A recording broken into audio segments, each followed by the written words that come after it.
Hoy tenemos con nosotros a Lucía Herrera, miembro de la Junta Directiva de la EBMIM, decana de la Facultad de Ciencias de la Educación y el Deporte en Melilla y profesora titular en la Universidad de Granada. Bueno, Lucía, ¿qué tal? Cuéntanos un poquito. Vamos a hablar hoy de tu trayectoria. Bueno, buenos días. En primer lugar, agradeceros la oportunidad de participar en esta entrevista, que forma parte del grupo de entrevistas que la Asociación Española de Psicología de la Música y la Interpretación Musical está llevando a cabo bajo la presidencia de Elsa Perdomo, que es una persona que trabaja de forma intensa por la asociación, al igual que los presidentes que la han precedido, tanto Amalia Casas en su momento como eh, en este caso también nuestro compañero Basilio Fernández Morante, ¿no?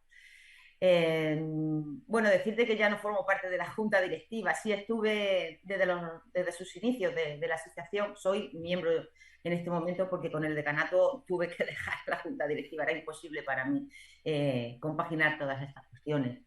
Pero desde que se creó y se constituyó la asociación en 2015, he formado parte desde sus inicios, desde la primera reunión que tuvo lugar precisamente en Madrid, en el Real Conservatorio, en junio de 2015 y que se llevó a cabo de forma presencial en el Conservatorio Superior de Música. En ese caso, si es verdad que me conecté de forma virtual, ya comenzamos con eso de las conexiones y desde 2017 hasta 2021 he sido tesorera de la asociación.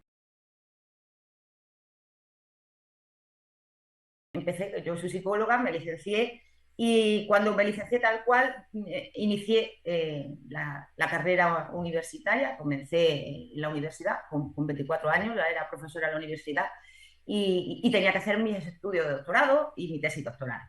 En ese momento yo venía de una formación en psicolingüística, ya había sido becaria en el Departamento de Psicología Evolutiva de la Educación y comencé a leer y a leer mucho y sobre todo la literatura extranjera ponía de manifiesto la gran relación que existía entre música y lenguaje y cómo el entrenamiento musical favorece el desarrollo lingüístico. Como yo estaba desarrollándome profesionalmente en Melilla, que pertenece a la Universidad de Granada, pero en una facultad, en ese momento era Escuela Universitaria de Formación de Profesorado de GB, hoy día Facultad de Ciencias de la Educación y del Deporte, perteneciente a la Universidad de Granada, pero con sede en el campo universitario de Melilla. En Melilla tenemos una circunstancia y es que hay en los centros educativos niños cuya lengua materna es el español, pero también niños cuya lengua materna es el tamasí, que es un dialecto de transmisión oral que se habla en la zona del Rif de Marruecos, ¿no? Entonces, esos niños siempre están en desventaja cuando se escolarizan desde los 3 años, puesto que su lengua materna no coincide con la lengua de escolarización. Y también vi en la literatura científica cómo el entrenamiento musical favorece la adquisición de una segunda lengua. Entonces, lo que hice en ese momento fue decir, bueno, vamos a ver, voy a tirar, y eso es muy importante, de personas expertas en didáctica de la expresión musical para que me ayuden y colaboren conmigo en la tesis doctoral, de modo que durante 2 años diseñemos un programa de intervención en niños de 4 y 5 años para, de lengua española y tamasí, para llevar a cabo un programa de entrenamiento donde se trabaje pues bueno, la conciencia fonetímica, ¿no? La conciencia fonológica en general, lo que se refiere a la conciencia silábica, a la conciencia fonémica, a la detección de rimas. Y vamos a trabajarlo de distintas maneras. Vamos a tener un grupo control de niños donde se trabajen actividades no con el maestro o la maestra, sino otro tipo de actividades que no tengan nada que ver con la música y el lenguaje. Vamos a tener un grupo donde intervengamos siempre a través de láminas de dibujo, porque son niños pequeños, y con la representación escrita debajo, la conciencia fonológica solamente a través de habilidades lingüísticas, como puede ser pues, tareas en las que tienen que señalar o poner un palito por cada, o una pieza por cada sílaba que tiene la palabra, por cada trocito. Vamos a trabajar en ese grupo habilidades fonológicas solamente a través del lenguaje, actividades lingüísticas, pero vamos a hacer un segundo grupo experimental donde trabajemos a través de la música el lenguaje, a través de canciones infantiles, donde las mismas palabras y los mismos dibujos que se utilizaban para el grupo experimental solamente de conciencia fonológica, se hicieran todo a través de canciones infantiles. Y lo que obtuvimos después de 2 años de intervención y de distintos momentos de evaluación fue que precisamente el grupo que combinaba conciencia fonológica y canciones infantiles, era el que mejor incremento tenía en su conciencia fonológica, y no solamente la conciencia fonológica, en la memoria fonológica, que es su capacidad para mantener información en una lengua, por ejemplo, repetir palabras o repetir dígitos, y en su, memoria, en su velocidad de acceso a la memoria a largo plazo, a la hora de denominar palabras. Eso fue lo que encontramos con el grupo que combinaba conciencia fonológica y música, que era mejor el incremento. Pero a su vez nos dimos cuenta de que los niños y las niñas que tenían una lengua materna que no coincidía con la escolarización, que era una lengua tamasí, al final de esos 2 años se eliminaba la desventaja que tenían frente a los niños de lengua materna española. Es decir, habíamos conseguido que se pusieran al mismo nivel. Entonces, eso nos dio fruto para publicar esa tesis doctoral posteriormente, pues, en distintas revistas, en el ámbito nacional, como fue Infancia y Aprendizaje, o internacional en Psychology of Music.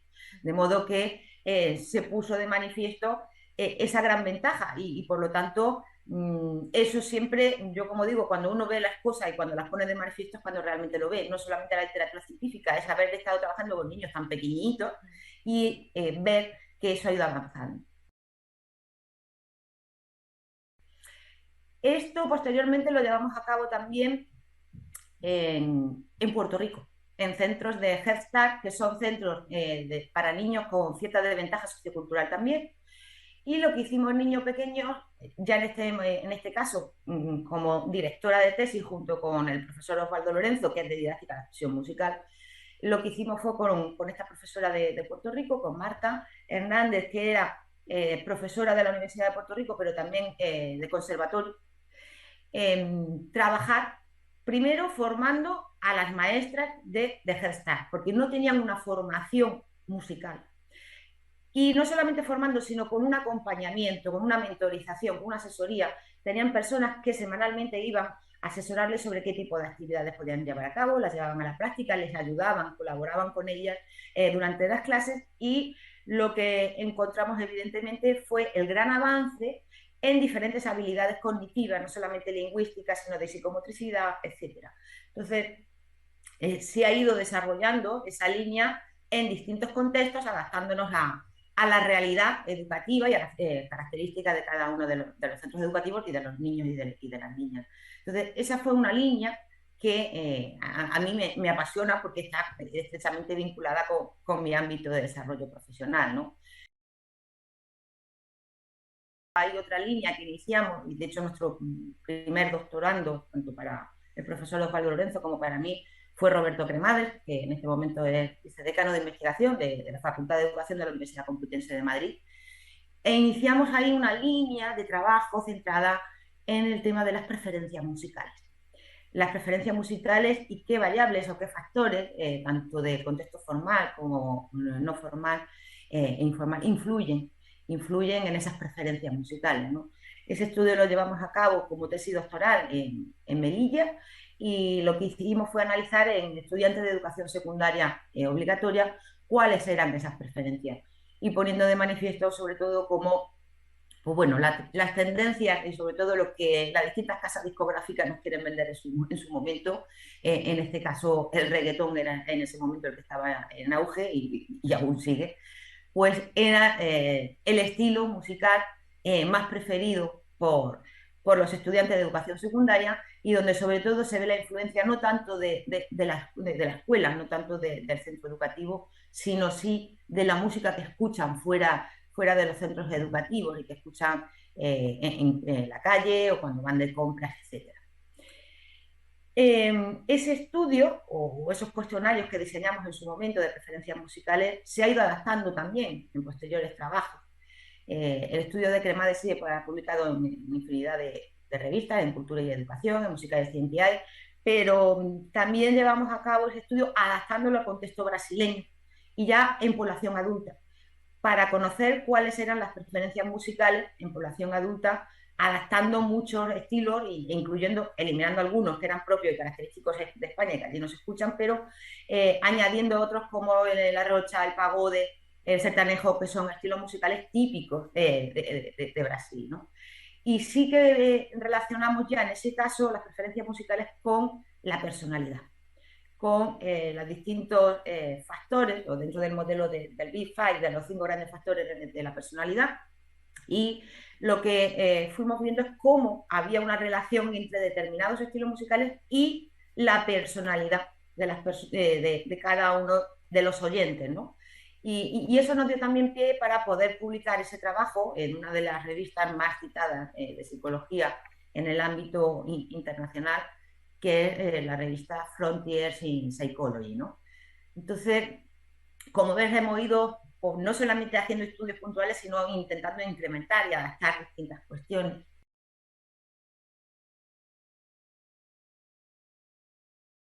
Hay otra serie de estudios también que hemos llevado a cabo, y en este caso derivados de tesis doctorales o de trabajo fin de máster. Por ejemplo, un estudio sobre ansiedad escénica musical en estudiantes de flauta travesera de conservatorio, ¿no? Y en este caso con Guillermo Jorge, a quien le dirigía trabajo fin de máster, pues publicamos ese trabajo en la revista mexicana de psicología. Y poniendo de manifiesto que, pues que la ansiedad escénica musical evidentemente va a variar dependiendo de el contexto en el que nos encontremos. No es lo mismo ensayar que tocar en grupo o tocar como solista. Cuanto mayor es la exposición, cuanto mayor es esa exposición a un público, mayor nivel de ansiedad escénica musical.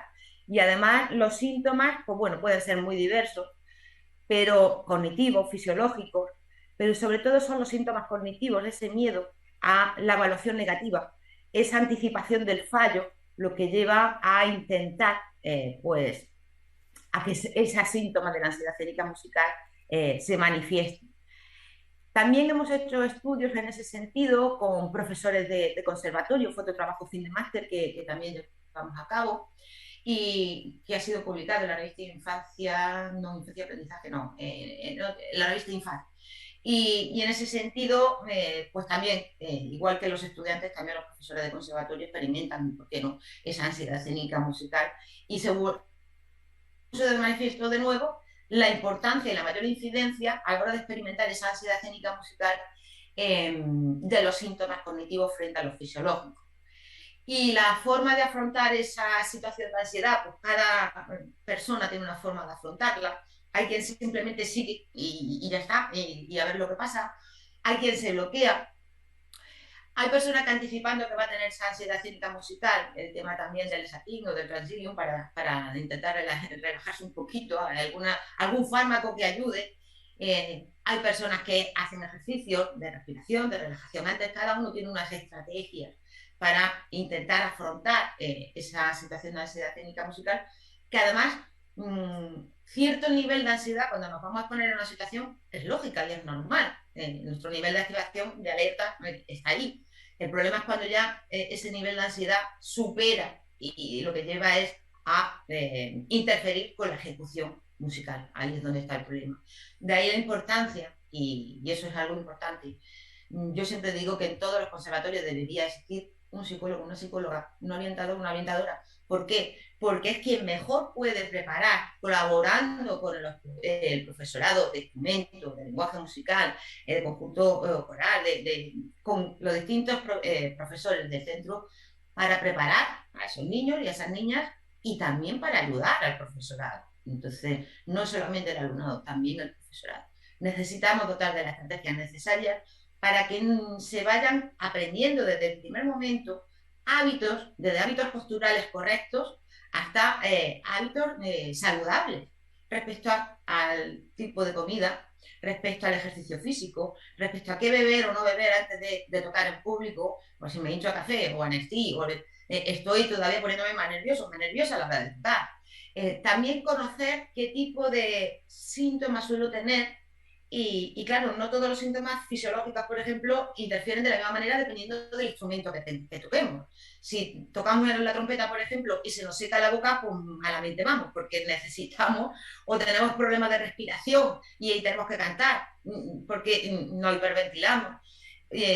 O nos sudan las manos y resulta que somos bateristas y se nos pueden escapar las baquetas. Entonces, no es lo mismo el tipo de síntomas también fisiológicos que se experimenten, aunque interfieren en menor medida que los cognitivos, pero pueden interferir más también si coinciden con que nos interfiere a la hora de ejecutar con nuestro instrumento musical. Entonces necesitamos enseñar esos hábitos de vida saludables. Y de hecho hay muchos estudios, hay algunos que se han desarrollado, por ejemplo, en Londres, en el Conservatorio de Londres, en dos de los conservatorios que hay allá, y se pone de manifiesto cómo los estudiantes de conservatorio pues poca importancia le dan a esos hábitos de vida saludables que tienen que acompañar el ejercicio físico, ejercicios posturales, el cuidar el sueño, la comida, poca importancia le dan. Le dan más importancia a la hora de tocar en público o de ensayar con los compañeros, ese vínculo que se genera, más son los aspectos sociales que los aspectos realmente relacionados con la salud, que también son muy necesarios, son importantes. Y salud no solamente física, y esto es algo también importante, el ámbito emocional, el ámbito del control de emociones, de la regulación de las emociones, de conectar esa ejecución musical con nuestro bienestar, con nuestra satisfacción. Y en ese sentido, también hay estudios que ponen de manifiesto como una pasión armoniosa nos lleva a una mejor ejecución musical, porque nos dirige hacia esa meta que es aprender y hacer las cosas de la mejor manera posible, pero no de forma competitiva. Porque cuando ya se tiene una obsesión por intentar hacerlo todo perfecto, pero esa obsesión ya sobrepasa nuestros límites, muchas veces lo que se hace es que se intenta evitar esa situación porque tenemos miedo a que no se pueda poner de manifiesto que soy capaz de, que soy, y entonces a veces interfiere. Entonces necesitamos también tener un equilibrio, un control entre intentar hacer las cosas lo mejor posible, aprendiendo lo mejor posible, con un director o directora de orquesta también que sea positivo para favorecer ese nivel de bienestar, porque también hay estudios de psicología de la música que ponen de manifiesto que dependiendo de los estilos de dirección de cada director o directora, la orquesta no responde de la misma forma. No es lo mismo responder desde el miedo, desde la ansiedad, que responder desde la tranquilidad, desde el compromiso y desde una responsabilidad con que el director motiva y anima con sus expresiones, en los ensayos, a los intérpretes. No es lo mismo. Y eso todas aquellas personas que se han dedicado a la interpretación musical lo saben. Entonces, se trata, al fin y al cabo, de intentar generar ese flow, ese estado de fluidez en el que se disfrute de la música. La música es algo magnífico, maravilloso, la que todos podemos disfrutar. También en un trabajo fin de máster hicimos en niños de la escuela de música y danza, niños pequeñitos que todavía apenas sabían escribir. Hicimos un estudio para ver en qué medida ellos vinculaban la escucha de determinados estilos musicales, eh, determinadas canciones que en su momento habíamos hecho previamente un juicio de expertos en el que pues se preguntó a profesores de conservatorio pues qué canciones, qué melodías pensaban dentro de música clásica, música popular, que generaban miedo, tristeza, alegría, que son emociones básicas que los niños enseguida identifican, y las que fueron más elegidas por ese conjunto de expertos, de profesores de conservatorio, se dieron a los niños para que las escucharan y que a través de caritas, una carita sonriente, una carita triste, una carita de miedo, pues identificaran qué les generaba escuchar esas canciones, ¿no? Y fue muy curioso porque los niños prácticamente casi todas identificaban alegría, independientemente de lo que dijeran los expertos. ¿Y qué refleja esto? Que les gusta la música, que les gusta escuchar la música, salvo algunas canciones como por ejemplo un trozo de la banda sonora de Psicosis, que es así que les generaba miedo, decían, pero había muchas que simplemente ellos no se centraban en por qué se habían estructurado o por qué se habían creado. Ellos lo que identificaban era alegría porque realmente les gusta escuchar música. Pues vamos a aprovechar esa, desde pequeñitos, ese interés, esa motivación, esa conexión que hay entre la persona y la música, pues para desarrollar distintas habilidades, para desarrollar su motivación, su interés, el trabajo en equipo, el desarrollo psicomotor, el desarrollo cognitivo, lingüístico. Vamos a aprovecharlo. Yo siempre digo que desde edades tempranas es donde mejor se pueden hacer las cosas. Entonces, vamos a trabajarlo en ese sentido, ¿no? Hay otra serie de estudios también que hemos hecho también con, en este caso con niños de educación primaria, que es fruto de un proyecto I+D que desarrollamos, y ese proyecto I+D se denominaba, bueno, la televisión como hábitat sonoro, estudios de los efectos de la banda sonora y sus narrativas audiovisuales en la infancia. Fue financiado por el Ministerio de Economía y Competitividad bajo la dirección de, de Amparo Porta, una compañera de la Universidad de la Jaume I. Y en ese sentido, publicamos en la revista Comunicar un resumen de esa investigación, en la que primero lo que hicimos fue preguntarle a niños de los últimos cursos de primaria y primero y segundo de educación secundaria, pues bueno, cuáles eran los audiovisuales preferidos, los que más escuchaban respecto a películas, a dibujos animados, a series. Y una vez establecidos cuáles eran los que más preferían, lo que hicimos fue seleccionar pues, un trocito de cada uno de esas películas, de esas series, para presentarla en tres formatos. Uno de forma completa con sonido e imagen, otro solo sonido y otro solo imagen. Y luego hacer un cuestionario y preguntarle cuestiones referentes a los personajes, a la historia, etcétera, ¿no? ¿Y qué encontramos entre imagen y sonido? Pues sobre todo lo que encontramos que cuando solamente se presenta lo que es sonido, lo que es eso, vinculado a la banda sonora de la película, los niños reconocen mejor los personajes, lo que ha ocurrido, de qué manera les ha desarrollado, frente a solamente imagen. ¿Por qué? Porque les da esa capacidad de imaginación, esa capacidad de mentalmente ir siguiendo la historia, más que si solamente se presenta imagen, porque les falta más información. Entonces, ahí se pone de manifiesto, en ese estudio de la revista Comunicar, cómo la música tiene una mayor significatividad para los niños ahora, a la hora de escuchar esos audiovisuales preferidos, ¿no?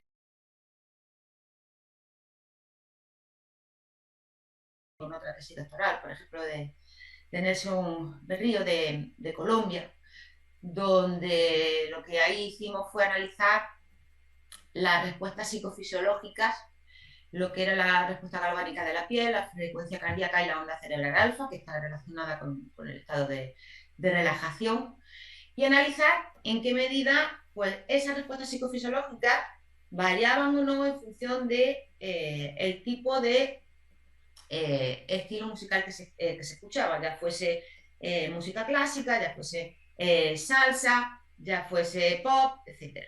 Y sí que vimos que existían diferencias entre muchos de ellos, ¿no? Y como la música clásica, por ejemplo, es la que mayor medida se activa la onda cerebral alfa. Y como la frecuencia cardíaca es la que más activa, por ejemplo, ante la escucha de salsa. Entonces, son cuestiones que también nos interesaban respecto a ese estudio ya más de respuestas psicofisiológicas ante la escucha musical. Ahora mismo la futura tesis doctoral en la que nos vamos a encarnar es una tesis en la que vamos a ir trabajando, bueno, se quiere hacer un test breve, pero a través de la música para personas con Alzheimer, personas con problemas pues eso, de deterioro cognitivo. Y queremos ir ahora por ese sentido. Ya hemos trabajado mucho con niños, con adolescentes, con adultos y ahora queremos ir también por esa línea porque evidentemente la música tiene un poder enorme en los distintos contextos y a lo largo de nuestro ciclo vital, ¿no? Entonces, pues nos puede servir como herramienta tanto para el diagnóstico como para la intervención y la mejora.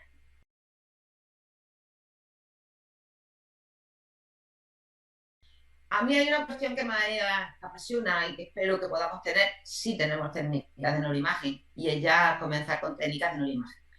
El ámbito de la neurología es algo fundamental y es cierto que aunque se ve de forma externa a través de las distintas pruebas, de distintos test, las mejoras y los avances, pero también ver desde el punto de vista neurológico ¿Qué ocurre en determinadas ocasiones? Para mí es algo que está ahí. Lo que pasa es que eso implica una inversión económica muy grande y necesitamos acopiarnos de unas técnicas de neuroimagen que en este momento no tenemos.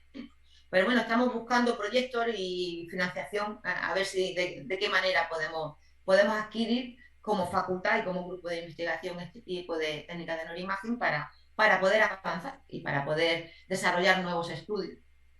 Ahora que Sin comentas el... dejar, como yo digo siempre, el ámbito de la prevención y la intervención temprana, porque el ámbito de la intervención temprana para mí es fundamental. El trabajar con niños pequeños, además que es muy gratificante, es muy gratificante. Así es. Ahora que comentas el tema de la financiación, ¿estás encontrando muchas trabas para poder investigar en este nuevo campo que está un poco desconocido todavía por tanto músicos como psicólogos? Estamos ahí siempre reñidos y ¿cómo son las facilidades que encuentras para realizar estos tipos de proyectos? Y hay muchos proyectos que prácticamente lo hemos hecho, como yo digo, en la universidad muchas veces somos una ONG, entonces vamos haciendo muchas cosas, pero a coste cero, entonces vamos intentando sacar de aquí y de allá. No es fácil porque somos muchos investigadores con muchas líneas de investigación y no es fácil el tema de la financiación, no es sencillo. Hay programas que son competitivos y evidentemente los que adquieren esa financiación son grupos que llevan mucho tiempo y normalmente se produce el efecto Mateo. A los que más tienen más se les da y a los que menos tienen menos se les da. Y eso es algo que se produce en el ámbito nacional día a día. Entonces, bueno, vamos intentándolo que es importante. Y bueno, vamos en distintos proyectos y en distintos proyectos I+D. En este momento también estamos con otro proyecto I+D trabajando, un proyecto que se trata el título es Diseño y validación de una solución educativa para el entrenamiento y evaluación de la entonación vocal e instrumental mediante software avanzado online, financiado por el Ministerio de Ciencia e Innovación, que lo lleva a cabo el responsable Jesús Tejada de la Universidad de Valencia. Y estamos ahí, se ha elaborado como un pequeño software, Plectus, que es para profesores de instrumentos, que sea un software que le ayude a esa entonación, a esa instrumentación, ¿no? Y ahí vamos, que cuando son proyectos I+D, pues sí que reciben una financiación, no como se solicita ni como se querría, pero bueno, algo se va consiguiendo y algo se va avanzando, que es lo importante. Muy bien, Lucía, pues muchas gracias. Es un placer hablar contigo y que des visualización a este tipo de cosas. Muchas Y gracias, María. pues nada, un placer. Igualmente, un abrazo. Un abrazo.